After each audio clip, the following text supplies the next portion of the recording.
Welcome, ladies and gentlemen, to a new episode of the X Button, Season 4, Episode 38. I am your host, Alejandro, with me, making his usual 2 week check in, the employed one. Oh, hey everybody. I recently was hired by the company I'm working for. Oh man, it's nice to be out of the actual unemployed and the pseudo unemployed train. Man, that's an exhausting process. Yes. Yeah, because, for people, because of how long it's been, Paul, you in this show announced that you got laid off back in April. Yep. It's end of October as of today when we're recording it, the day before Halloween. So it's been that long because after that happened, you became a father and you have been kind of in that employment search, and here you are, and you had to survive a hurricane on top of that. And I had to survive a hurricane. Thank goodness that's over. But yeah, I got to do a bunch of fun stuff, and it wasn't all the worst thing in the world because I was with an employment agency and we were working on finding a place for me. And I've been with the same place for since July, realistically. I Mm-hmm. just haven't been able to do any PTO, any leave, shortened lunches, no access to the building, and I have to ring the doorbell every single day, and no actual holidays and stuff like that. So now I get actual things that a decent, normal human being should always have access to. So anyway, but we're Yes. not here to talk about corporate life. Yeah, we're here to escape from the corporate life, at least as briefly as it can, because this is the X Bottom Podcast, our gaming podcast that posts every Fridays from 10 a.m. onwards, God willing, available in the YouTube channel Escape Gaming, as well as most audio services around the world, Apple Podcasts, Spotify, and the like. You can find links in the RSS feed at tinyurl.com/escapegaming. If you enjoy our show, give us a like and subscribe. So, time to talk about the games we've been playing, Paul.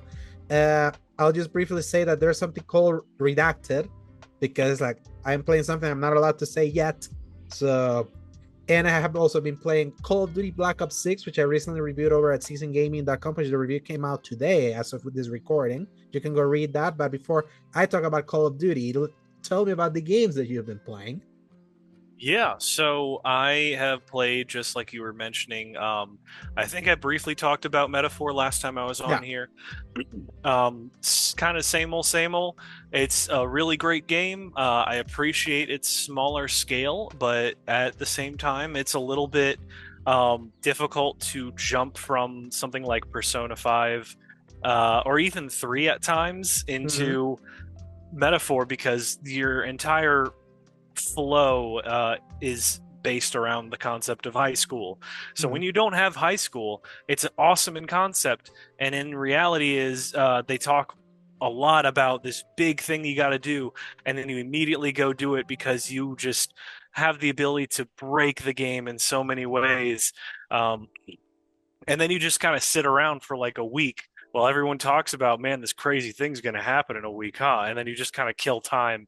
The flow is just really weird for me, and if I really hope I go back to it, but there's a little part of me that's afraid of not going back because there's so many other games that are currently giving me a little bit more immediate gratification, I guess, for lack of a better word. Mm-hmm. But Metaphor is definitely my go-to turn-based game that I'm working on right now.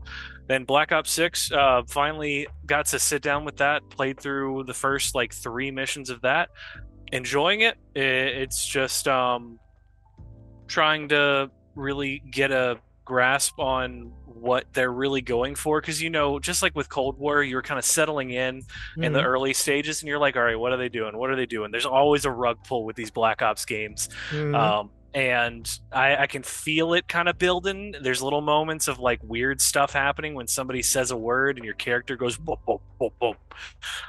Like real over the top Bioshock kind of would you kindly energy. Mm-hmm. And since they've been doing this to us since the beginning, it also reminds me that I forgot a lot of the stuff that's happened in Black Ops 2 Yes. because when they mentioned that Mason was dead, I was like, wait, he died? Uh-huh.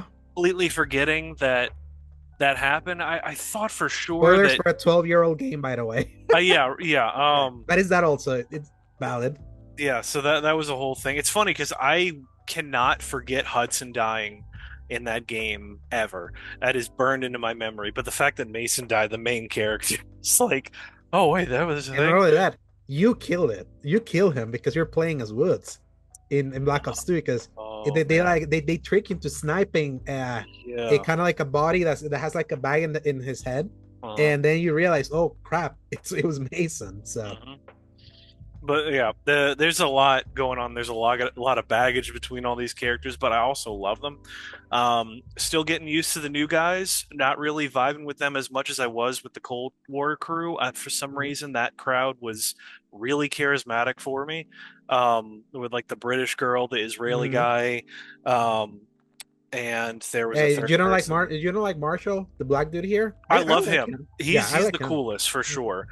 Sev is like she's growing on me. I like her, but I Mm-hmm. need to see more from her because every mission it feels like since you got her, all she was doing is she was on the radio with you, Mm-hmm. and then she showed up at the party briefly, and then the next mission they're like, "Yeah, you can't come with us on this one." She's like, "What the Mm-hmm. hell?" So I just haven't like gotten to spend time And with her yet. speaking of, in the political party, which is the third mission, Yes, which road did you take to I get took the the eyes? crime family.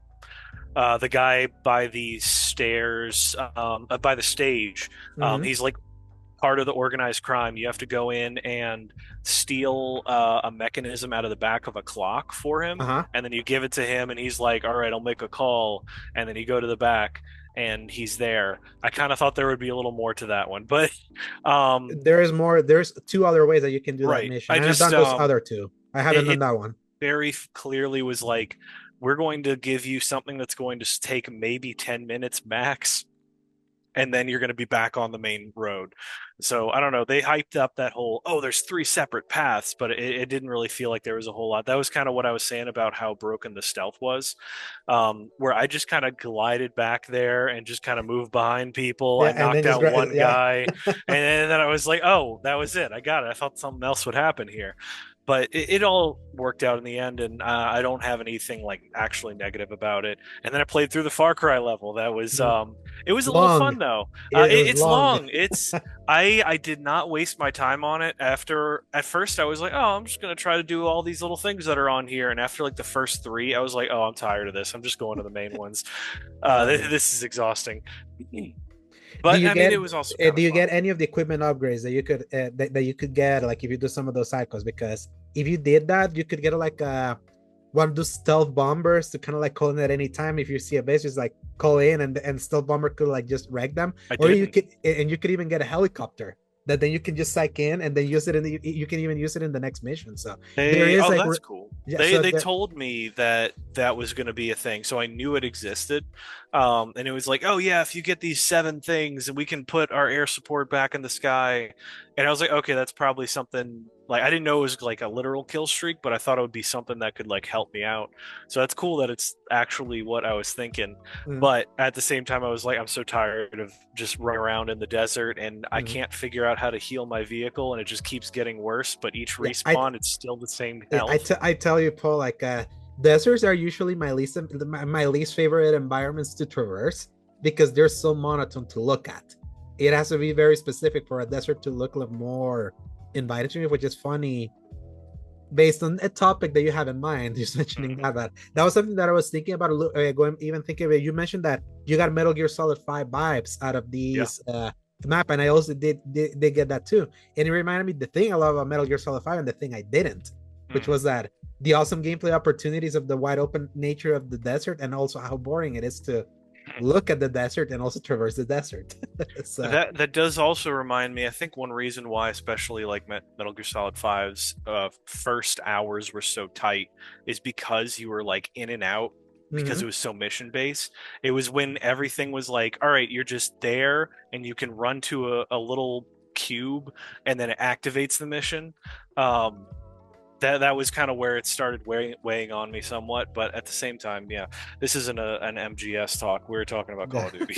I do appreciate how intentionally the map is made, and none of it Mhm. feels the same. There's a whole like Dune Sea area near the bottom, but then Mhm. also it's like super mountainous and rocky, and I really appreciate that, and it adds a lot of verticality as well.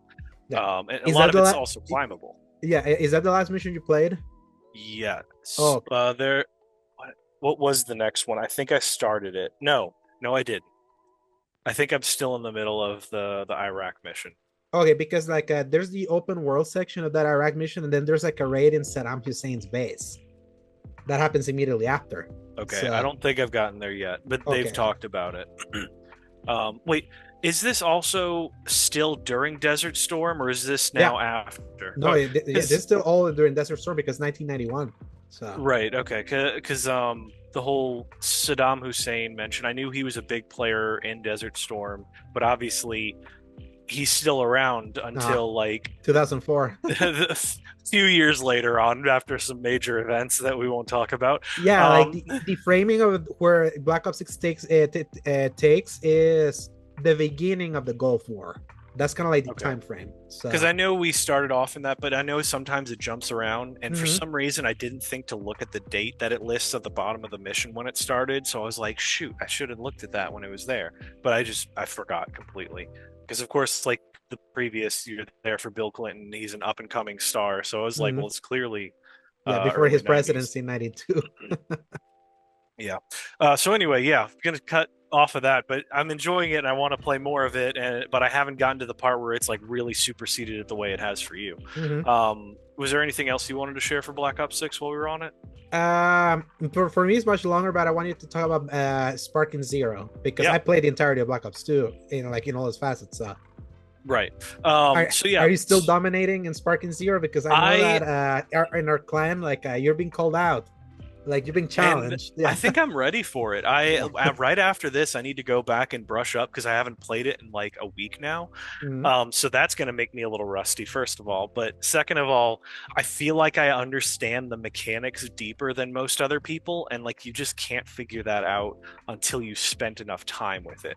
And you have to spend that time getting destroyed and like willingly letting yourself be beat by other people that have exploited something until you understand it yourself because it's really about that timing and being able to hit certain buttons. Just the fact that there's so many different ways to counter different moves. Mhm. Uh, I'm grasping it, and it all works for different characters as well.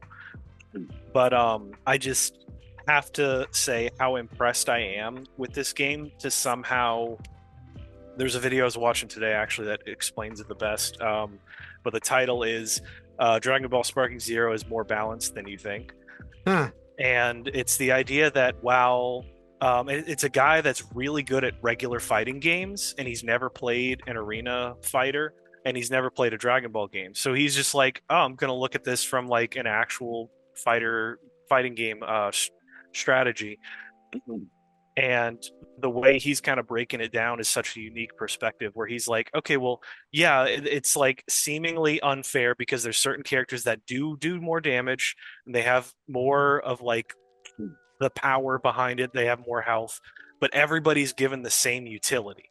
And Mhm. because it's a team assist game where you have at least 2 to 5 people on your team, the whole idea is about building a team that complements all of that.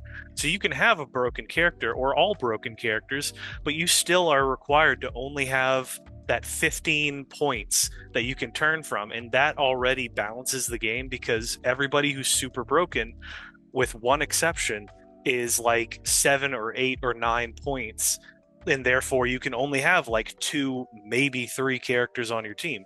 But if you want to like spread yourself out and have really good fundamentals, you can have super low tier characters and you can have like 4 maybe 5 of them, and you can crush people because you'll just have more people. So it's really all about if you know what you're doing, it doesn't matter what anybody has. They can have their Super Saiyan 4 Gogeta teleporting around and doing all their stuff, but if you know what that guy does, it doesn't matter. So there's also plenty of issues with certain things. People have figured out that the homing, because obviously you've seen you can like hit a button and you kind of fly super fast over to the person. Well, if you fly straight up and straight down over and over again like an idiot, the homing of the system doesn't work very well. So they just can't get to you correctly. And there's very few counters for it. So there's certain people that are just really being bad faith and very frustrating about the concept. And there's a lot of baggage for the concept of an arena fighter being considered a fighting game, which has a lot of people up in arms about the concept. But just kind of taking it all down to the fundamentals, it's just a really fun game. It's definitely the best mechanically sound Dragon Ball game I've ever played. It's definitely not the starting point if you want to get into the story. Yeah, play That is Kakarot. still Yeah. Kakarot. You play that, you sit through the maybe a little boring cutscenes at times, but you will understand that story and more importantly the spirit of Dragon Ball far more than you ever will in just about any other game that they've ever made. And it is just, it's fun. You get to fly around, actually. Like, how many games you let you do that in Hmm. anything? Yeah. um Kakarot is the best Superman game that exists. there it is. Yeah. But yeah, Dragon Ball Sparking Zero is a ton of fun, and if you have the patience to just mess with it and be okay with really sucking at the game for a while, you'll come out on the other side both better in your mechanics in general for fighting games, but also just having a lot of fun. And that's it. Hmm. Yeah. So now circling back a little bit now with Call of Duty Black Ops 6, unlike you, I have finished the campaign for Black Ops 6. I'm at least level 30 in the multiplayer, and then I played a few hours of zombies with my brother and my sister's boyfriend. And I'm definitely gonna say that Black Ops 6 is the return to form, like as a package for Call of Duty that I have been wanting in almost close to 10 years. I feel like Call of Duty has been, like, to me personally, a series that nails one thing in its package, and then what it doesn't nail just feels like it has been like a perpetual like downslope in quality since like Infinite Warfare, where I love the campaign of that game. I did not like its zombie mode and its and its multiplayer.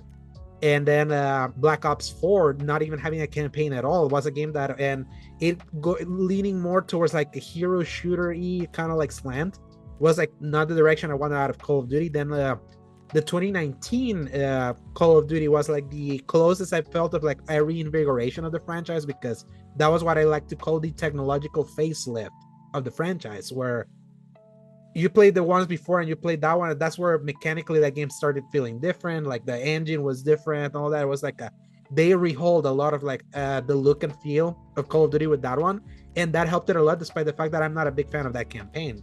I liked it. I always said it's a campaign with great quiet moments, but a lacking spectacle and pretty irresponsible storytelling. But I gave it props for doing Modern Warfare again with a story that they had not told before, even though the way they told that story was not that great all the time. It felt very provocative without really having the depth and the heft in your writing to really nail the seriousness of some of the things that they were pursuing. But it was better than being rehashed, which was my big problem with the Call of Duty Modern Warfare 2 and 3 campaigns from 2022 and 2023, which, especially in Modern Warfare 2 and 2022, is like, I really like the drug cartel angle, but then like that campaign was so boring, and then it started like repeating a lot of scenarios that I recognize from like from the older Modern Warfare, but being longer, more boring, and less exciting, and done worse.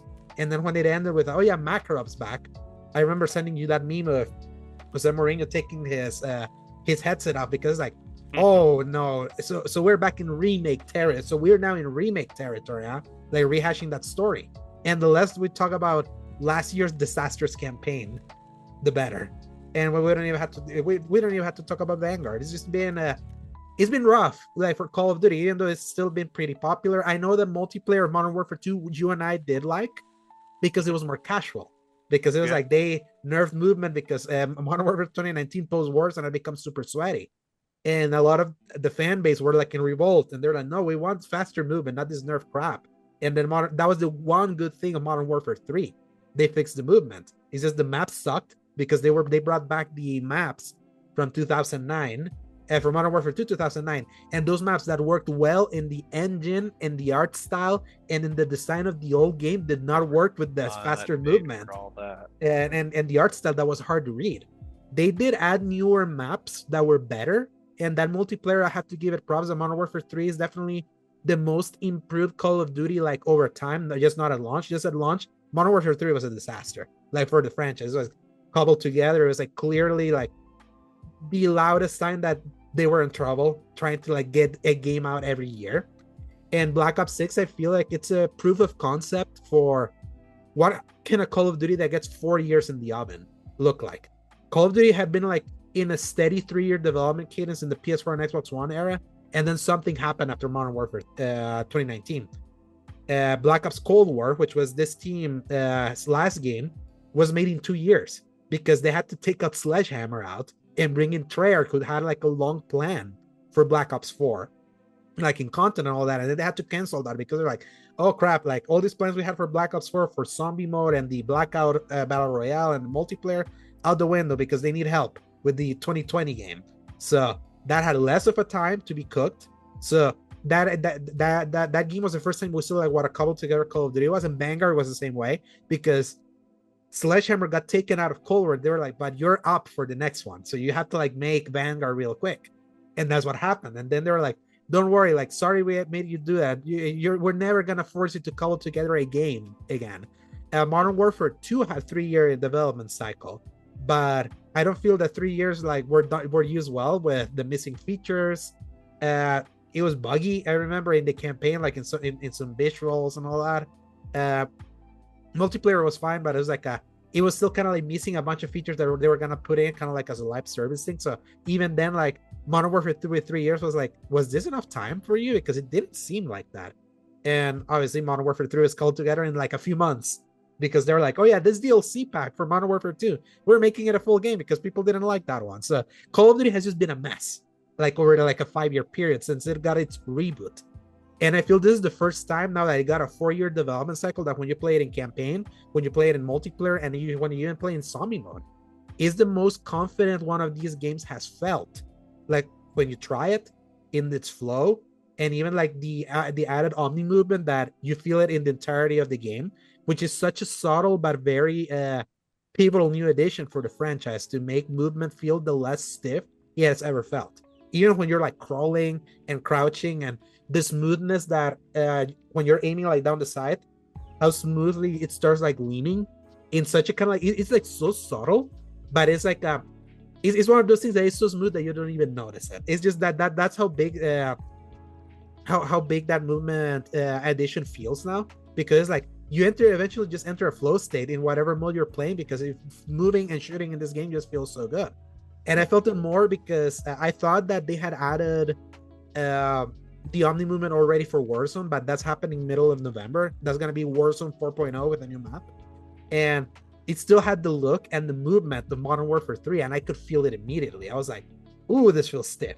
It has quick slide cancel, but gosh, it's like you don't realize how big of an addition Omni movement is until you really get to test it like at its sweatiest, especially when it comes to multiplayer, or even in its most difficult, or if you want to be cool when you're playing the campaign of like throwing yourself out to the side and shoot at enemies like it's freaking Max Payne. It's like that's when you start like seeing the movement.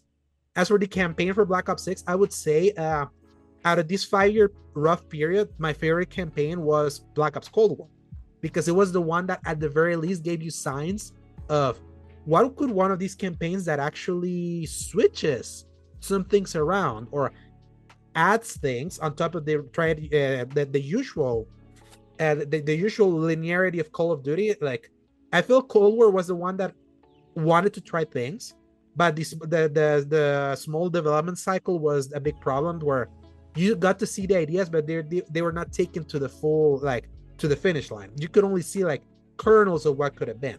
I feel Black Ops 6 is those ideas like being fully formed. The third mission we kind of like you mentioned it before, that's like a Mission Impossible styles looting that is very similar to the Russian headquarters mission that's late in the campaign for Black Ops Cold War. That one gave you illusion of choice of how you can enter things, and I feel the Black Ops 6 mission, you will notice it more if you do the other pathways. They're so different in how you have to like acquire the objective that I'm like, okay, they're finally taking some of these ideas to full completion. The Iraq mission that is a Far Cry level is the idea of the open combat missions from last year's game, but instead of being Warzone and like it being basically let's cut a piece of the Warzone map and make it like a campaign level, it felt like, oh no, we're making a fully developed map like with actual with actual polish and not just lifting straight up mechanics wholesale from MW3 in a way that feels more fully formed.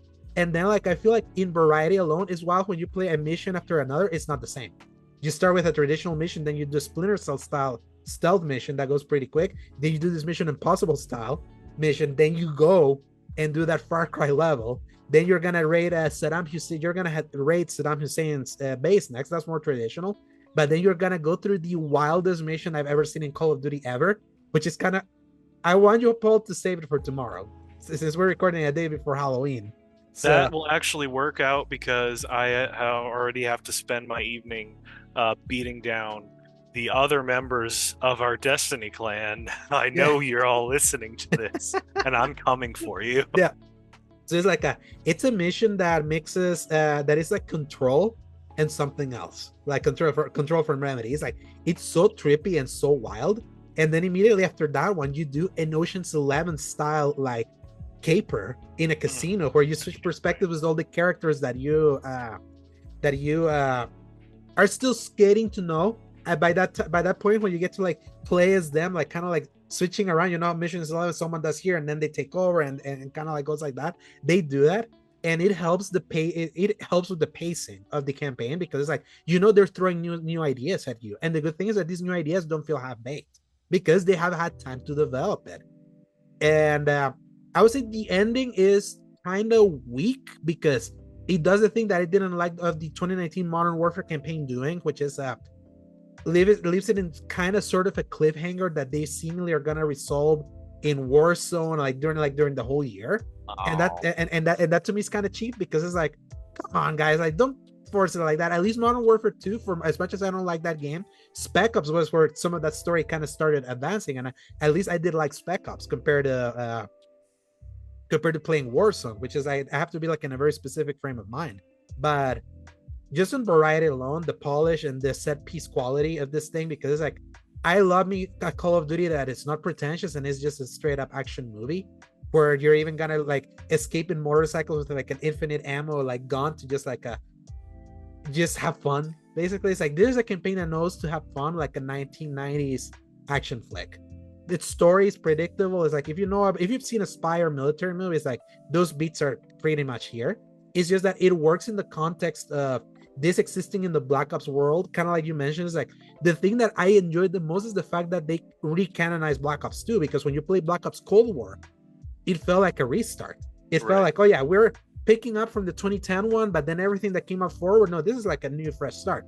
They managed to make Cold War work in the context of the present day storyline of Black Ops 2, because this is kind of set afterwards. You remember, Black Ops 2 is set in two time periods, the past and the future, which that future is literally 2 months away for us, which is wild to think about. That 2025 was like seen as this big futuristic thing in that game, and we're literally that close. And I really like how they've managed to at least give me an idea that Black Ops as a story can still continue, that they're still mining ways. At the very least, this is not a rehash. I like that it's not. I do appreciate. Yeah, I do appreciate that, because it's like that's a level of confidence, low hanging fruit as it may be. But when I see reheated rehashes 2 years in a row now, it's like, and for a series that it's on its 19th entry since 2005, it's been 19 because they have not missed a single year. They have put out a game since 2005. So it's like you start noticing more of these problems if you play them all, like I've had. So when I notice where the series has been at its peak, seeing the downward trend, see a little bit of an uptick when it changed technology, and then just continue going down, this feels like the most obvious. Okay, now we're back. Like the Call of Duty feels like confident now. I don't know how much I can give Microsoft credit for this, because this started development back in 2020. So I know if they were the ones that, no, I'm not gonna give them credit, because the decision to give this 4 years was Activision, because this was made in 4 years. Last year they acquired it, so they don't get the credit. They get the credit to get it to the finish line, because it's like they funded the last bit of development. So if that helped to be like polished in its campaign and also multiplayer, which I've been enjoying quite a bit, maybe I'll give them credit for that. But I hope they see that they need to give these games time.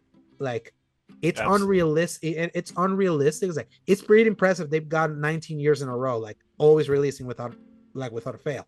You would have thought at any point they were gonna be like, oh no, this is too much. In fact, we thought they were getting there when they were like, instead we're gonna do an expansion halfway through. That's what Modern Warfare 3 was supposed to be.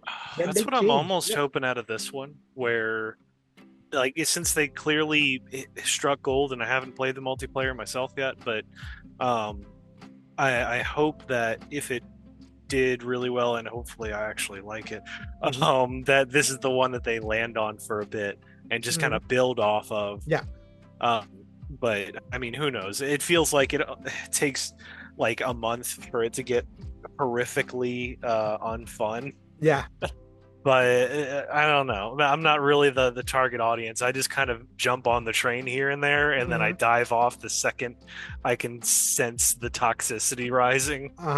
Yeah, I feel the same way. Like I'm not one of those guys that just plays Call of Duty year round. Like I'm not that. Like we play other games. Like this is always a good, fun month to play because like it's my kind of like a yearly tradition. It's like as good or bad as an entry has been, that has always been a tradition for me in November or October, depending on when they land. So I know they said next year is supposed to be like a sequel to the future storyline of Black Ops 2. What I'm curious is who's making it. I was gonna say, yeah, like who's the developer making it, and who, how much time had they been given? Because if that it's again another Modern Warfare 3 situation, we're gonna go back to the doldrums. So now we know what giving time to Call of Duty does, because even in the multiplayer, there are things that I don't like about it. It's like they have 16 maps. I like 8 of them, 8 to 10, give or take. It's at its best when it's like a middle-sized map. It's at its worst when the maps are so tiny or if they're so big. Because the maps with the new movement, try to play like I dare you, Paul, go into face-off mode. You just put face-off mode and play some of those smaller maps, especially if you do the new mode, which is called Kill Order. It is a nonsensical like flash of just movement and like jumps around and guns, like you get killed fast. It's like the fast movement of omni movement is not working well in that small environment, and then that faster movement is for not in a bigger environment, because Call of Duty's perpetual camping problem is back in full force. Like there are some maps when I see it, it's like nope.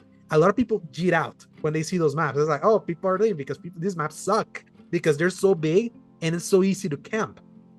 And you don't like Call of Duty when it's camping. It's like you like Call of Duty when there's always opportunities to weed out the campers. So, but there's more maps that are mid-sized that work well with what they've designed with the movement, that I'm hoping the addition is like, yes, not all of them were winners, but I feel like in 8, at least half of them, it's a good batting average. I feel other Black Ops games had more fun maps for me personally, or at least I don't remember the disparity being this high, whereas like you have maps that people are clearly hating. It's like there's more people. I feel like the bigger maps kind of have that bridge with the cars energy of Modern Warfare 2. Remember that map? That map sucked. Oh yeah, like the map at the border. So it's like I'm feeling bridge.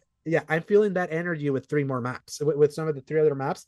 That's why I was like, yeah, I hope they get better with this. But yeah, overall, like, and then just quickly with zombies, I've never been a huge zombie fan like my brother is or other people. I feel they're always fun diversions, but the fact that they always launch with 1 or 2 maps kind of sucks, because it's like it gets old really quickly. I feel zombies is a fun mode to play like 6 months to 9 months into the year, because that's when all the other maps are in, and to have a little bit more variety in there is like that's what I want. I don't like just spending all my time in the map in like 1 or 2 maps, and I know people like my brother love doing that because of all the Easter eggs and all of that. This is more Black Ops Cold War's map that I mean more like Black Ops Cold War's zombie style, and less Black Ops 3, which is what people have been wanting. Black Ops 3 was zombie at its peak because it was at its weirdest one, where Easter eggs were so how can I say this, like they were so vague, but the community loved that. This is the complete opposite of that. This is still like zombie modes with objectives. You clearly know what to do and all that. Apparently they're gonna patch in a mode to make it vague. I don't know why they didn't add it in, but to me, zombies fun and diversion. The zombie mode is working. I think there's depth to be had, but at least in campaign on multiplayer, I'm feeling pretty happy. You can go read my review over at seasongaming.com. I gave it an 8.5. So, and I made the fun pack to follow. This is the highest I've scored a Call of Duty in like a decade. So I'm still not giving it a 9. I mean, it's still that's high praise, especially for a Call of Duty. And real quick, I just got word that I'm actually allowed to say this because of when this is posting. this is posting on Friday. We're recording on Wednesday. You can go over at seasongaming.com to go read my preview for Dragon Quest 3 HD 2D. Square Enix gave me the opportunity to play the first few hours of this game. I am only allowed to say that you can go read that preview. So go check it out over at seasongaming.com. so that's it. And speaking of preview reviews, Paul, earlier this week, Dragon Age, the Veilguard's embargo lifted. So as our first kind of like quick topic for this week's, let's go over some of those reviews from Metacritic. Yeah. So just opening it up real quick. So right now, as of today, it still has an 84 on Metacritic. Just for reference, this is the score of the PS5 version, which is where most of the reviews are. So when you go to Metacritic, if you want kind of like the real score, you go towards the platform that got the most reviews. For reference, for Dragon Age Inquisition 10 years ago, its most reviews were on the PC version, and that was an 85. So 10 years later, especially after two disasters with Mass Effect Andromeda, which got a 70, which is not so bad by itself, but for a Mass Effect game that was always like in the 90s, a 70 was pretty bad for them. And then Anthem, we don't have to rehash that disaster. So I would say for an 84, this is a return to form, at least critically, for BioWare, because going from a 70 to a 56 to an 84, and so close to the critical reception of your last game that won Game of the Year, by the way. Obviously a little bit of a slow year then, but it was still it still won its acclaim. It's still pretty close. And what's interesting is that you can see reviews like Game Informers, who gave it a 10 out of 10 or 5 out of 5 stars, where they say, a fantasy role-playing game of astonishing spectacle, this is the best Dragon Age and perhaps BioWare has ever been. And then you can go all the way down to BGC, which gave it a 6 or like 3 stars. And when they say Dragon Age, the Veilguard feels like BioWare playing it too safe.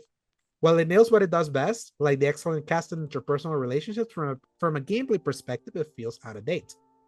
Then you go to another review, like from a big site, like let's say IGN, which is not here because they reviewed it on they reviewed it over on PC. And they say something like, Dragon Age the Veilguard refreshes and reinvigorates the story series with enjoyable action combat, a fantastic cast of companions, and moving character writing, giving it a 9. And then you go to I don't know if they already posted the review, but I saw that GameSpot is gonna give it a 7. So we're seeing spectrums of reviews here, Paul. And in this case, I kind of want to put the topic question before we go to your topic. Okay. When you look for reviews and all that, and you see like, oh yeah, this got an 84, but you see a spread, how do you approach it yourself? Like, how do you know if like, at least what's your kind of like your thought process when you see that, yes, it's an 84, but the spread is that, wow, it's not that everyone was like in the 80s. It's no, we got 10s over here, but also we got 6s. So that is where you really need to fall on. It's moments like this where you really need to have somebody that you already listen to, preferably, like, because I only have the time to really listen to 2 people. Mm-hmm. If say I was in that category, assuming that I haven't already seen like gameplay myself to make the decision, or I know the developer or anything, this is definitely where you need to find like that one person, that content creator that kind of lines up with you, or at least if they don't line up with you, you understand why. Because I have several people that I'll listen to, and I know that they're going to disagree with me on their opinion of something, but it's almost comforting when I know that they don't like that, because I know I'm the opposite. So it kind of answers your question regardless of what it is, but that also requires people putting in the effort of not just hearing the numbers and making the decision. You have to know who you like and why. I mean, we talked about Skill Up and people like that, where sometimes I really don't agree with his decision on things. ACG, I usually end up enjoying or choosing the stuff that he likes, but also there's moments where I'm like, what in the world is this man smoking? Because this sounds crazy. And like, just that familiarity automatically will give you the red flag moment of, I think I'm going to disagree with them on this, and Mhm. then usually end up being right. So that's kind of my like long and short answer of like, this is where you need to already have somebody that you trust and listen to. And if you don't already, start going out and finding those people. Don't just let the algorithm choose things for you. Mhm. You have to go find some of those different people, and especially if they might not agree with you, but they're entertaining to listen to, and they definitely don't rile people up or make super false claims. That are Mhm. really Yeah. good earmarks of a better content creator than some others that there are out there. Oh yeah. Yeah, I feel to me like what's always been funny is that I feel like I have put less weight on individual reviews nowadays, especially because I review now. Like I'm kind of like I'm a reviewer myself, and I have learned to at least just get a vibe. But it's more of like Dragon Age of Veilguard was a game that I was already kind of interested in, and seeing a spread like this, I'm not interested in the fact that it's an 84. It's just the fact that the spread that you have, I have a spread from people that I don't really trust because they're not like my usual regular people. When I hear like some of these reviews, that instead kind of like what I see is like, oh, the in this vibes, I hear some people say it's the best Dragon Age game, or like the best Bioware games is like Mass Effect 2. Other people saying the writing is so great, and others saying the writing is like a HR guy was like overseeing the writing or kind of like the recording sessions. So which is so funny after I saw that meme with Spider-Man 2's writing writing too. I really do feel like when I see this, like this is the one time where I'm like, I want to play and see where I land.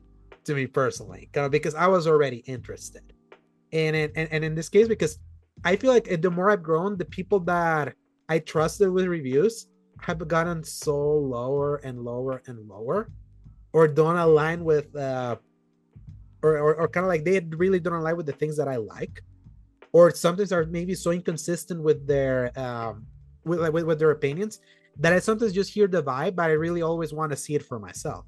At least I just want to know, like to me, what's funny is that is it good or is it great? At least that's kind of like how I see it, and I also love I also love analyzing things through context. Like an 84 may not be the highest like rated game of this year, but like in the context of where Bioware was, to me that's a big win for them. And my thing is that I feel the way you approach it, Paul, is probably like the best way, because like it's a way to at least have like more of a base of, oh yeah, who do I trust, like who do I who vibes with me, and that's the most responsible way for you to see it. It's like not just look at the aggregate, but like look for the people that you like, because otherwise it's like I tell you, I have gotten led astray by high reviews before. I don't know if that's happened to you too. And also Oh because yeah. I just saw the score, but I didn't see the reviewer. And then I realized, oh yeah, that's definitely not me. So, or even so, the one that has been funnier to me has been Travis from IGN, especially because at least we know him. With Travis, I know that whatever he scores, I'm usually a point higher than him. Like at least that's kind of where I land. Like He's anything that definitely harsh on some things. exactly. So in those cases, I love him as kind of like a more reference point, and at the very least, he's very consistent. I know he's one of the few that I know is gonna have a finger in the pulse in so many things. But that's So just it. Like, you mhm, know that even if he's more negative, that you are usually going to land a little bit higher. Like, mhm, I know for me with the Sphere Hunter, for instance, uh-huh, because there's been a lot of talk around her, she's going to like horror games far more than I ever will. uh-huh, She has a very good um, amount of knowledge towards Capcom games, and she's going mhm, to love those a lot more than most people. But also, there's like you almost know that from a start, so you kind of filter that through, but mhm, then you let the passion speak for itself. Just like when we watch Maximilian, dude, that mhm, energy. I don't care nearly as much about fighting games as that man. However, it's all about in the presentation and the energy that he brings. mhm, And he's also very good at acknowledging a game's weaknesses for yeah, something, or the developers behind it or whatever. So it's really all about that. And does your content creator of choice do actual research towards the developers and what's going on and what's the history and all of that? So yeah, that's kind of where we're landed on that one. mhm, yeah. So are you so now reading this and knowing where things are? What's your excitement level for Veilguard, Paul? Especially in the Um, context of how much do you like Dragon Age, or you don't? So because I don't think you well, ever talked about it. I'm really hoping that I get to open this up and it's like greeting an old friend. That Mm-hmm. maybe it's dated in some ways, maybe it's a little janky in some places, but if I'm really just hoping that it has the heart that I feel has been missing. Mm-hmm. And as we've talked to a lot of people, there's every Dragon Age game is somebody's favorite for Yeah. various reasons, and they're all valid. Dragon Age is not a perfect series, but back in the day, your best series were just like that. None of them were perfect, and you had each entry was sometimes very different. And especially because of the ensemble nature of the series, where you did not have the same cast of characters. It was the pure opposite of Mass Effect, where you had pretty much the same core group. This was almost entirely disconnected in every single situation, only kind of tangentially following it, or like you meet your character from the last game in a side quest or something.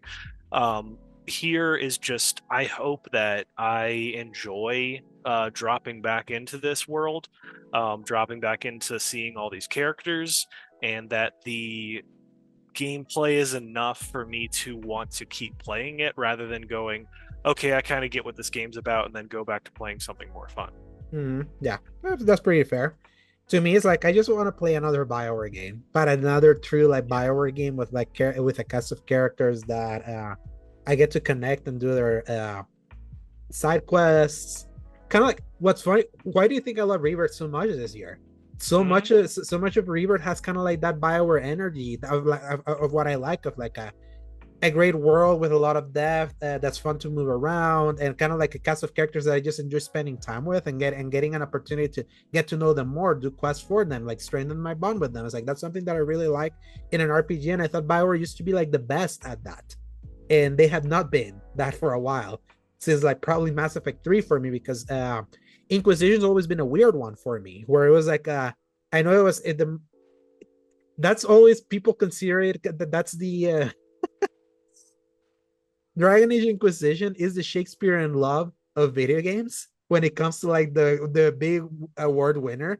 Do you remember Mm. that whole thing that Shakespeare in Love beat Saving Private Ryan in at the Oscars, or Oh, kind of I like a, remember hearing about that, yeah, and yeah, yeah, and yeah, yeah. and the movie that has had the most kind of lasting impact in so many things has been Saving Private Ryan, and that was not the one that won. So I feel like Inquisition is kind of seen like that. It's like when you hear, oh yeah, the game of the year of 2014 was Dragon Age Inquisition, doesn't have the same energy as, oh yeah, the game of the year of 2015 was The Witcher 3, or the game of the year of 2017 was Breath of the Wild, or the game of the year of 2018 was God of War, or the game of the year of 2022 was Elden Ring. Like people are supposed to consider Inquisition kind of like in that same level, and everyone was like, what? So Uh, it had that, and I just don't feel it was Bioware's best effort. I don't know how it won, but I think that was more when we talk about dry years, Paul. That everyone tries to like sell us on the idea that this year is somehow dry while we're here drowning on games. That one was a dry year, and that one was easy for that one to win. But before going back on kind of like that tenure, I was just not big into Inquisition. I just wasn't. It's been so long for me with a Bioware game. I kind of wanted to have that same feeling as you do. It's like, oh, is this what a Bioware game still can be like modernly? Now, will this hit for me after seeing what Baldur's Gate 3 was?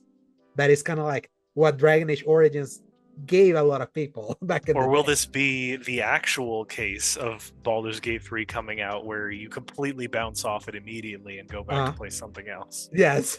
Because that, Metaphor was that for you, and then you turned a corner on it yeah. suddenly.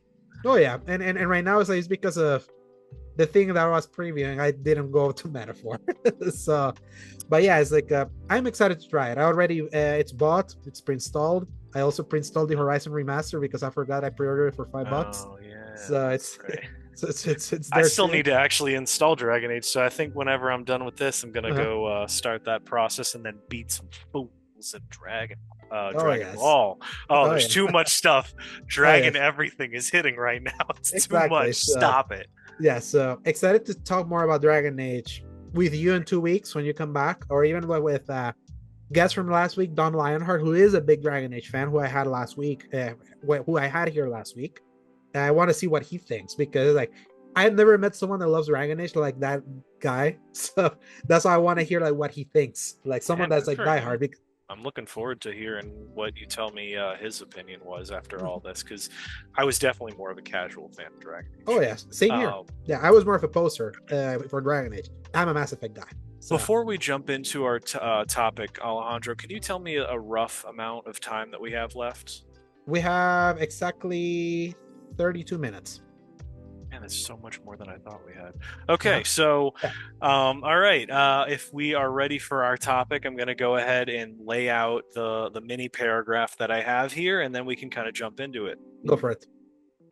So, the unsung hero of video games, environments are the places we lose ourselves in. What are some video game environments that we love more than anything? Why do we love them so much? And what is one moment an environment grabbed you specifically? Discuss. Yes. So it's funny because this is the year where this will happen. This is a game that has not left my mind all year. I replayed it 3 times. I platinum after 335 hours. I also have another playthrough, kind of getting ready for a PS5 Pro that may or may not come for me, like in the middle of November. But one of my most favorite recent environments is the Rebirth Gaia world. That kind of like entire world, because it is such an amazing mix of things that you can kind of correlate from real world, kind of like adding like a coating of 1997 style, and also paint a little bit of fantasy on top of that kind of like style, mix it all in a blender, and then add its ambient sound that just makes the world feel so cozy and escape, and so an amazing place to just escape yourself. Like we talk about escaping. I feel like despite the familiarity of some of the ways some of those environments look, aka the grasslands, for example. When I think of worlds like Corel, when I think of a world like Cosmo Canyon, when I think of even the Nibelheim region and its mountainous, like these weird shapes of mountains, uh, even just the Junon, kind of like the coastline of Junon, it's piratey, and it's kind of like piratey remnants mixed with like this city that it's both a canon and has like an undercity beneath it, and on top of it is like it's a world that is like it's so imaginative while looking so cool for a modern game, which clearly had its design ethos all the way from back in the 90s, and it's kind of like that blend of things together on top of like the Soronic vibe of this place, of each of the places that you go, that just makes it an environment that, despite spending 300 hours of this game of my time in this game, I don't get tired of it, because I just feel it just makes me feel happy being in that place. It's like a cheerful place. It's a beautiful place. It's an inventive place, and I feel that I don't know how much the soundtrack helps in kind of like augmenting the vibe of the place where you go, but I feel that also that kind of like helps me love that kind of environment even more. And the moment that place grabbed me more was actually Cosmo Canyon at night. Like the scene, there was just something about the design and the vibe that is something that's still etched when I think about Rebirth in a video game environment. And there's still so many more, but that's kind of like one of my most recent examples. How about you? So I got distracted because I was checking our YouTube channel, and there's a new channel called Escape just by itself, and it has 181,000 views on this video that it has. Oh. So that just immediately broke my heart for a second, but more accurately. Yeah. So one of the ones that I have that I want to kind of like come out the gate swinging for this one, and I'm going to talk about imagine, if you will, it is 2001. I'm pretty sure this game came out during that time. Halo. Oh, yes. Mm-hmm. Specifically, I still remember the exact moment when I was running through all of those crazy, really confusing and frustrating environments of the interior, and one of the doors opens and you're in just a winter wonderland. Yes. That first area and just that entire region, because that's the first time you get to fly a Banshee. It's the first time you're really separated from everybody after like the really big hype of the Silent Cartographer mission. and all of that process where you're like with a group, you've got your backup, you've got your faux hammer pelican coming in for you, and this one you're just like you're in hallways, you are way out of your depth, and for some reason you're just bowling through dudes. But like for anybody that didn't actually play Halo 1, it's a weird blend of like you are a super soldier, but I've never felt more terrified of everything coming around a corner when I first played that game. I don't know if it's just like the weird graphics of all the enemies, but just the weird sheen that you got to see on every environment and metallic piece of just like everything looked like it could kill you in that game. Yeah. And then you step out into this serene and calming valley. Um, and I think that's, if I'm remembering this right, this is where like you had the warthogs and they were all overturned, and that scorpion was getting blown Mhm. up and stuff. So they had like all of the tanks. So it was fun because it was like a vehicle mission, and you got to get in the vehicle, and that was so much fun. But also it was so strange because you were in this deep cavern with metal walls around you and really high mountains. Like it was somehow simultaneously supernatural, very natural, and super like not natural at all. It was like the most manufactured and strange looking thing, and that's like, one of the draws of Halo in general, where it's somehow both like machine and real like forests and stuff like that. Um, so just going through that, I still remember how powerful it was to feel that feeling of seeing the snow coming down, the frosted little lakes, and then going, this is gorgeous. Oh God, what is that blue fireball coming down? Because that was usually where that wraith tank would start Mhm. firing Yeah. at you. It Oh was yeah. just that moment of like, oh, I could sit here for a second. Nope, I forgot what game I was playing. Time to move. Yes. So yeah, that was the first one for me. Yeah. For Halo specifically, I'm surprised you didn't mention the second mission when you're stepping out of the ship, That's and the then you funny look thing. and you look up, and then you see like the big thing, like the big ring that can go all over. Like when you look, there was like a sense of scale and imagine like an imagination in 2001 of seeing a level like with that kind of skybox that sticks out to me the most. Halo 1, on top of like I feel like that would be the second thing that strikes me, like how much biome diversity is within kind of like this ring. Yeah, And that was another one alongside that, and it was very close for that like second mission when you first wake up and there's the waterfall, the chasm, the like you are by yourself, you got a pistol and a dream. But for me, that was a little bit more of the uh, oh, this is really terrifying and like so far beyond me that I can't comprehend it. I just need to push forward. uh-huh. But I don't know. There's something about it because I think even before I played the game itself in the campaign, I would play the multiplayer missions. I mean, not Mm-hmm. multiplayer, but like I'd play 4v, 1v3, whatever it Uh-huh. was, the The free free for for all all, the mode free for all, huh? with all your buddies. And I think it was called Sidewinder. Mm-hmm. The snow map basically was my favorite, and so that by itself already primed me to be like, this is a really cool map, I like this. And then getting to see that in the actual storyline, but of course like then you had the swamp of and you get some meat blood, was just so chilling and claustrophobic by comparison to everything else, Mm-hmm. where everything just felt super strange. I don't know if you knew about it, but if you manage to stay on the Pelican after you get off of it, and Mm-hmm. like you get back on, it takes off and flies and immediately crashes. Really? Yeah, That I didn't with know. with They no thought about that. yeah, with no explanation. I don't even think it's canon because I'm pretty sure Fohammer is the one that dropped you off and she's supposed to survive till the end, but it could just be like I don't remember like if there was dialogue or if that was a different Pelican, in which case that would be even more terrifying in canon, where it's like, well, if you didn't get off, it would have been a bad time. But yeah, it's a crazy situation with that whole game and how it goes from like it's not like bog standard or anything by any stretch of the imagination, but it was definitely more of a, okay, big human with armor fights aliens with guns. I've Mhm. never seen that one before. And then it suddenly does a 180 and goes, yeah, you're going to see the most horrifying thing you've ever seen. This is actually a horror Mhm. game. Guess what?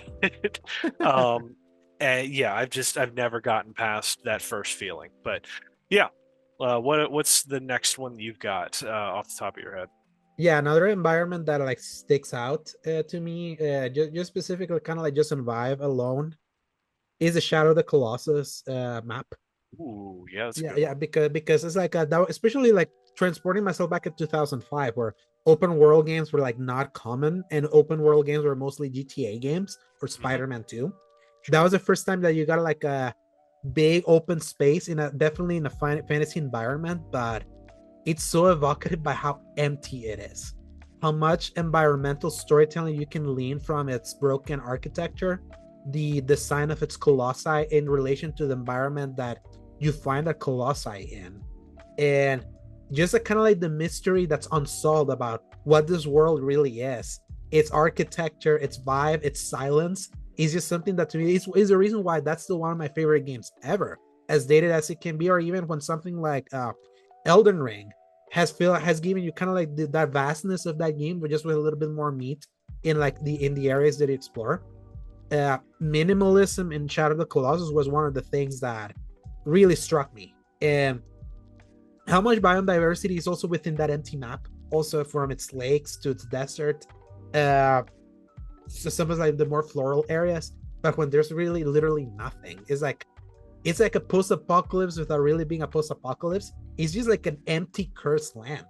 And it's like when they tell you this is like a forbidden land, every time that you're all over that place, it feels like a forbidden land. It does. So it's just so it's such a masterful, it's a master class in mixing all that silence and art direction and scope to kind of create kind of like that eerie feeling. So Somehow nailing the whole fact that both the developers had no resources to actually put anything in the game, yes, and somehow leveraging that so well that everybody says, yeah, if you added anything into this, it would ruin it.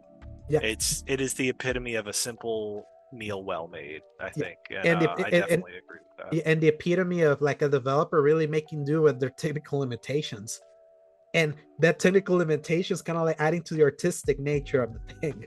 Hmm. So because True. otherwise it would have been like a 48 Colossus. They had planned 48 Colossus for that thing, and they couldn't because the PS2 couldn't handle it. Nope. So And I'm kind of glad that they did. yeah, which was another one for you, Paul? Another one for me, I'm gonna go complete opposite and say Twilight Town from Kingdom Hearts 2.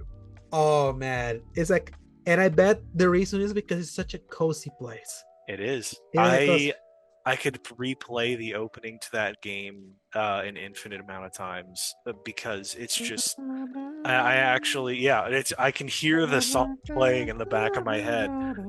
And because there were two separate like regions for that game, there was obviously the main one that Mm-hmm. had like the mansion and the region where you get to hang out with your little buddies, but also the one where you get on the train and you go find like the seven wonder Mm-hmm. mysteries of that little spot.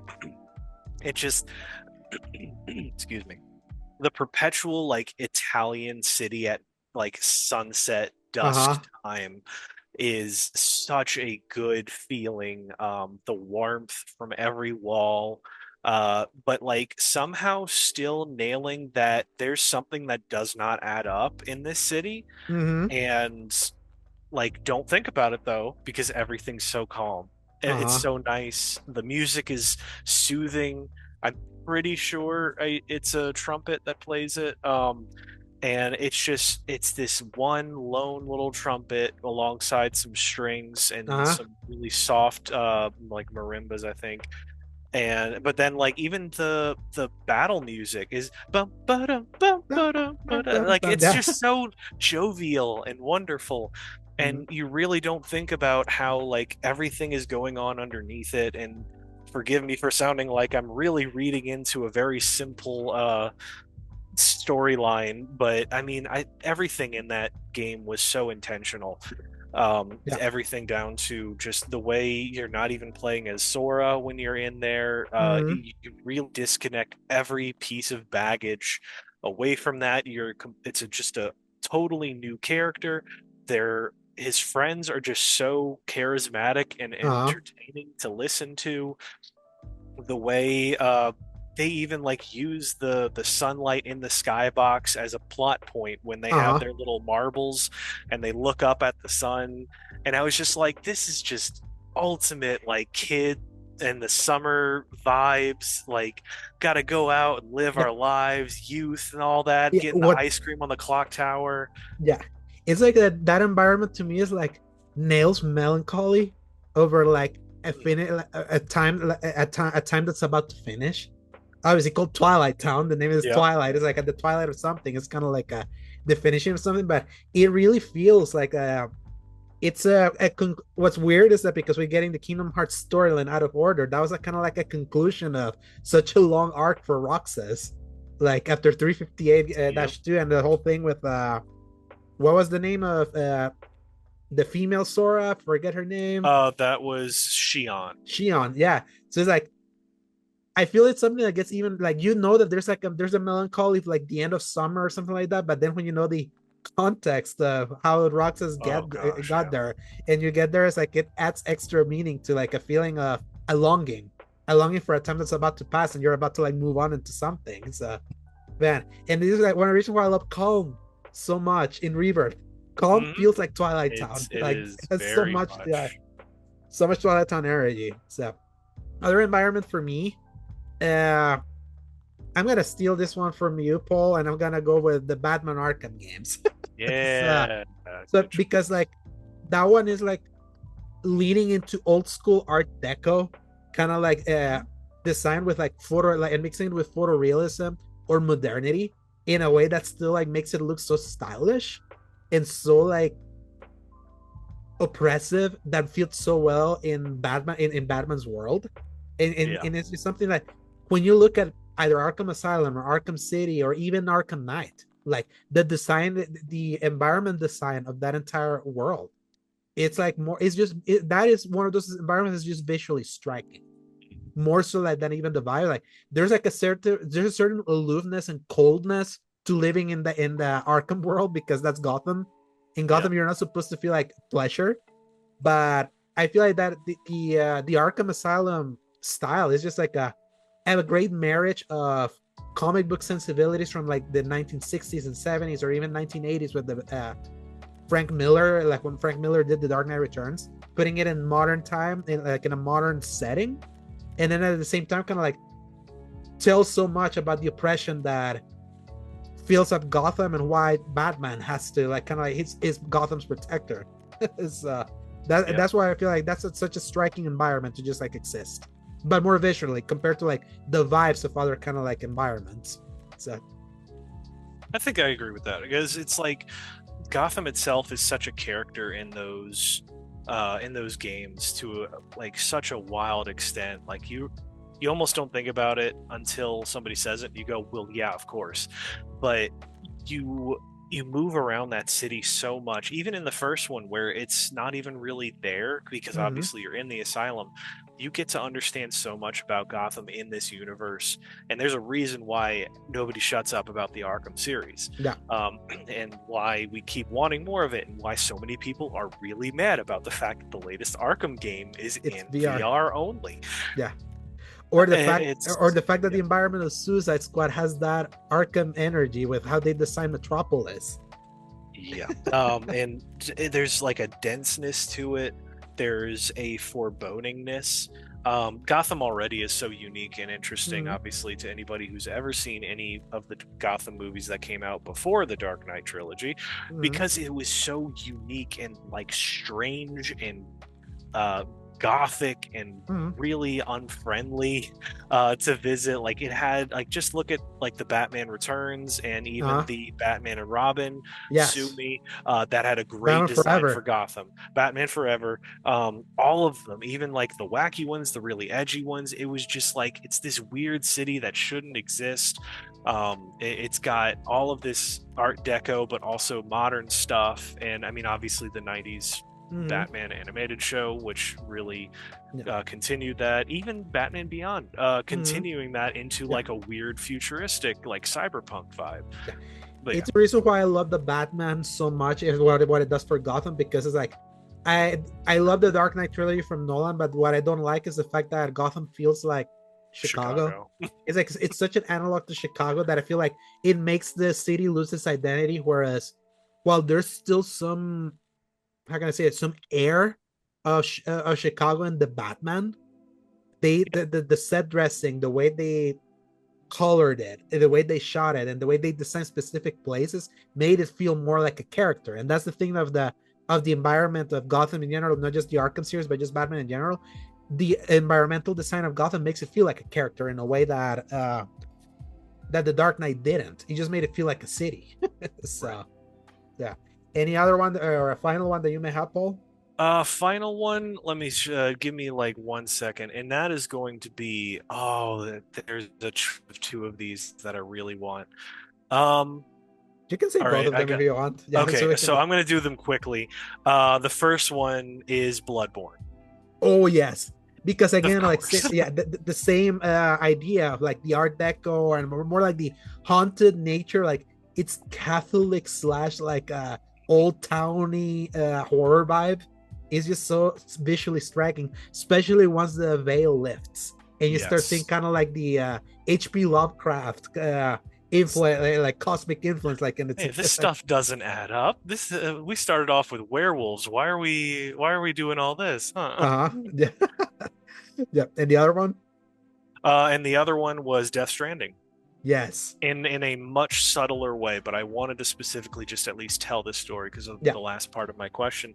Mm-hmm. Because there was a point in my second playthrough where I've played through most of that. I think I'm on the second portion with all of the mountains and stuff, and I'm climbing up to the top of it because I was smart and I knew that I wanted to lay the groundwork for that zip line system. Mm-hmm. And you Yeah. have to go up and over the mountains to do that. Well, I had my little like gravity defying cart behind me on its little pulley attached to me, and I'm trucking through, and I get over a part of one of the mountains, and I'm going along the ridge of it like you do in real life when mountain climbers are actually at the top. They're like kind of climbing the ridge in a very carefully like small space. But I look out, and the fact that there was just this other mountain that was dwarfing what I had just climbed, and I looked like just this tiny speck compared to all of that, and just this moment of realization. And it's going to sound super rote and cheesy, but like I think that was the most I felt like I was just actually in a game than I've felt in a very long time, where I wasn't just playing a game. I wasn't just like Mm-hmm. skating across pixels that are invisible right over the environmental assets, which is so easy to see, and it kind of kicks me out of it sometimes. But like I was there, I was fighting for my life, but I was also in just this comfortable cold environment as I'm walking along to deliver something that probably doesn't even matter more than just why it matters to the one person who asked for it. Mm-hmm. And so there was just like this little moment of like self-reflection for me where I looked back on everything that I've done and everything that I've played, and just that was a little moment where I was just like, man, I'm glad that video games exist and that stuff like this is here. And Yes. like whatever you have opinions towards that specific game or not, it doesn't really matter. It's just that is why we play these games. And for a moment, even if it's just for an instant, where you're walking by something and you look around and just you can feel like you know that people have lived in this space and could live in this space. Mm-hmm. And that's what it's all about when you Yeah. forget everything else. And just kind of like as an addendum to like Death Stranding, that's the one area where I appreciate that Kojima just straight up made Iceland in Yep. as the United States instead of just being like a recreation of the United States, because the environment of the United States would have been so much boring. Like Oh, if it was an actual like recreation of like what it is. Like I'm glad that he is skewed like actual realism for its style. And again, kind of like the beauty of something like Shadow of the Colossus is recreated in Death Stranding. The empty terrain that kind of like its emptiness tells the tale. of loneliness and separation that that game like just strives on. And just kind of like just two honorable mentions just to throw in there, like that helps with that kind of thing that I appreciate of environments. I feel like some games like Nier Automata and Armor Core 6 Ooh, yeah. strive on that kind of like visual style that kind of like exudes loneliness, and that loneliness mixed with like impeccable art design. Though in Nier Automata's case, it's like the impeccable art design is the fact that it looks old, but that oldness works in that game. But like when you Right. compare it to something like more Armor Core 6, that's just more visually striking. It's like it's just like environments that are able to tell a story, or you feel like something could have happened here without them having to tell you anything. They're then not having to tell you about a place and the history of a It's the place. history of a place. I knew you were gonna go that route. Yeah, Doggone it. yeah. So yeah, I feel this could be like we could literally do a topic Yeah. poll like that's all this, like that's just all this, like no talk about games or anything, just talk about like environments, because environments, like there's so much that goes into an environment, even from its sound I mean, design shoot, we're and things skipping like that. over so many Yeah. big like names. BioShock, Uh-huh. just everything out there that really nails that feeling of living in a space. But I Mm-hmm. know Yeah. it's so difficult to just pick one, but Mm-hmm. when you really stop and think, especially like if I could put a PSA out to the rest of the gaming community, it would be something like pick a game, it doesn't matter what it is, and just stop moving. Mm-hmm. It just stand there, let things be around you, even if there's nothing there, and just take stock of. It's honestly, it's a grounding technique that is used in psychology. You see what you see, what do you hear, um, Mm-hmm. and you really take stock of every little detail that you spotted. And this isn't like a look at every detail kind of thing. It's Mm-hmm. a look at what people put into what the work these people put into this area. I mean, I'm just looking at what's going to be our thumbnail, and Uh-huh. there is a bridge somewhere on it, and you just think like, if I could stand on that as the character that's in this game, and I look out over everything, I know I would see so much that I could just sit there for Yeah. at least 30 minutes taking it all in. Yeah. Um, And as yeah, my final thing about the thing that I love most about an environment, as a closing, as my closing on the topic, I like looking at environments that don't look at all like the places I live in, or true. things that you can kind of like just correlate like world to world, like one to one. Like the photorealism of recreating that is less impressive to me than something that just feels more otherworldly or just more unique. That is not something I'm constantly staring at. Yeah. So Well, that was a good time, huh? yeah, and then I feel this is the kind of topic I would love to do a bigger conversation on. Like I think we actually, like could. I think we can revisit this one day and really do it justice, because my goodness, the kind of stuff that you could get away with really talking about, and all of the examples and what goes into it all, it's mhm. just, we could be here for hours. Yeah, and every environment has different vibes, or like nail specific things that others nail in different areas, and they work. So definitely more to talk about that. Like whenever we get maybe evergreen time, that would be like a good one to do Ooh, that would because we be. haven't done evergreens in a while. So It has been a minute. Paul, now to conclude this week's episode, read us the releases for November 3rd to November 9th, which is wild to think that in 2 days is going to be November. So Oh, that's crazy. All right. Crossed Wires on PC on November 4th. Nazar, PC, November 4th. Metal Slug Tactics, PS5, PS4, Xbox Series X and S, Xbox One, Switch, PC on November 5th. Planet Coaster 2, PS5, Xbox Series X and S, and PC, November 6th. Run from Mummies, PS5 and PC, November 6th. Death of the Reprobate, PC, November 7th. Living Room, Quest, the Meta Quest? yes, just for Yeah, that's it. MetaQuest. Yeah. November 7th. Magical Bakery, PS5, Xbox Series X and S, Switch, PC, November 7th. Mario and Luigi Brothership on the Switch, November 7th. Metro Awakening VR, PSVR 2, Quest, PC VR on November 7th. Mind Lock, The Apartment, iOS and Android, November 7th. Sengoku Dynasty on PC, November 2nd. Oh gosh. Taiko no Tatsujin Rhythm Festival, PS5, Xbox Series X and S, and PC, November 7th. Slitterhead on PS5, PS4, Xbox Series X and S, PC, November 8th. That's it. Out of all these games, not much for me. Maybe I think Metal Slug Tactics is on Game Pass. I think it was just And recently that one announced. sounds like it's going to be pretty good. No. Unfortunately, I have like 5 games that I still need to play. I Yeah. am really interested in Brothership still. Mhm. I've seen a little clips of it. It feels like they really nailed bringing that vibe to home console, Uh-huh. and I really miss Superstar Saga, and somehow I just never played any of the other games from that like whole series. So I'm Mhm. kind of hope to eventually jump into it, and maybe it'll be a Christmas Yeah, present I to still myself. need to give Sea of Stars a go. I did try it last year, but that's kind of like in that vibe. We can So chat about it later on. I kind of cooled off a little, but mhm. not for any fault of the games, I Mhm. think. It came I out around the feel time like of Armored Core 6 there's last just so time. much going on. It's always fighting for dominance over something else that I've been really into at the time. So Mhm. it's like I feel so bad about it, but it's one of those games where instead of like Horizon where I just ignore it, Uh, I'm like, oh man, this would have been nice if I could play this and not everything else at the same time. mhm. But yeah, So many games. we're at Dry year.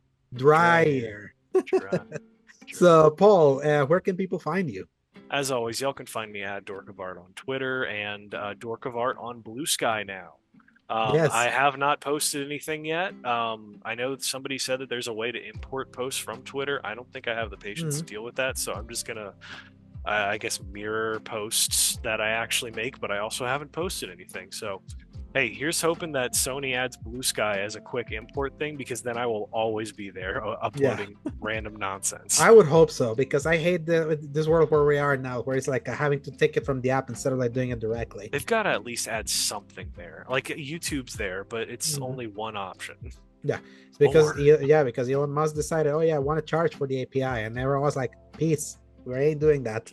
Yep. So, and they can find me at a_Segovia on Twitter, at a Segovia, lower score on Blue Sky, at Alejandro Segovia 93 on Threads, and then you can find my written content, the old stuff at thecriticalcorner.com, and my newer stuff at seasongaming.com, where you can read my reviews for The Last of Us Part 2 Remastered, Grand Blue Fantasy Relink, Skull and Bones, Final Fantasy VII Rebirth, Final Fantasy 16 The Rising Tide, the garbage TMNT game that I always forget its full name, Stellar Blade, Star Wars Outlaws, my op-ed on why Warhammer 40k Space Marine 2 was a great reminder of the days past, and you can also read my review for Alan Wake to the Lake House, which was basically a review for the entirety of the Alan Wake DLC pack, and my review for Call of Duty Black Ops Cold War, and my preview for Dragon Quest 3 HD 2D.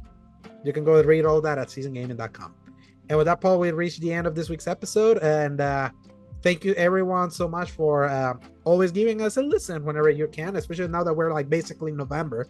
The year's almost over, which is wild. Ugh. The election's soon. Go vote. Good. The election for the US. I'm not an American, so hopefully that nightmare will soon end for good. Who knows? You can never count on anything nowadays. Just end it all, guys. Yes. So, go distract yourself with some games, maybe touch some grass afterwards, but never forget to Press X. play. Good night, everybody. Hasta la vista, baby.